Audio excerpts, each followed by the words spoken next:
एक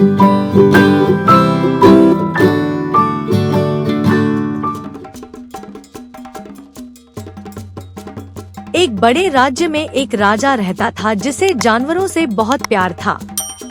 उसका सबसे पसंदीदा जानवर एक विशाल हाथी था।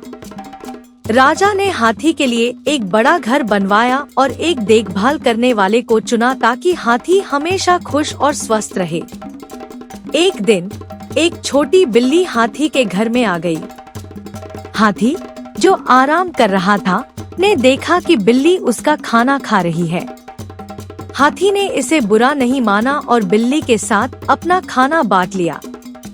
जल्द ही हाथी और बिल्ली अच्छे दोस्त बन गए।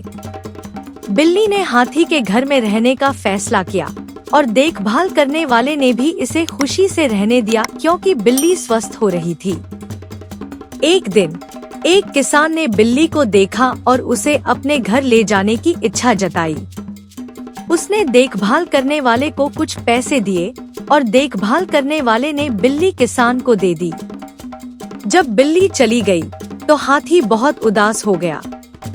वह इतना दुखी था कि उसने खाना पीना छोड़ दिया और कमजोर हो गया। राजा को जब यह पता चला तो वह देखने आया कि क्या समस्या है। देखभाल करने वाला राजा को सच बताने से डर गया, इसलिए उसने कहा कि उसे नहीं पता कि हाथी क्यों उदास है। राजा ने हाथी का इलाज करवाया, लेकिन डॉक्टर भी समस्या को नहीं समझ सके। फिर राजा के सहायकों ने लोगों से बिल्ली के बारे में पूछताछ की। राजा ने घोषणा की कि जो कोई भी बिल्ली को वापस लाएगा, उसे बड़ा इनाम मिलेगा। किसान ने यह सुना और बिल्ली को राजा के पास वापस ले आया। उसने बताया कि बिल्ली उसे देखभाल करने वाले से मिली थी।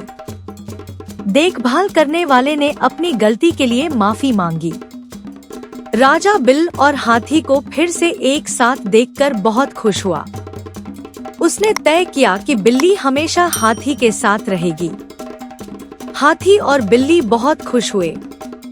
उन्होंने एक शानदार भोजन किया और अपने बड़े घर में खुशी से रहने लगे।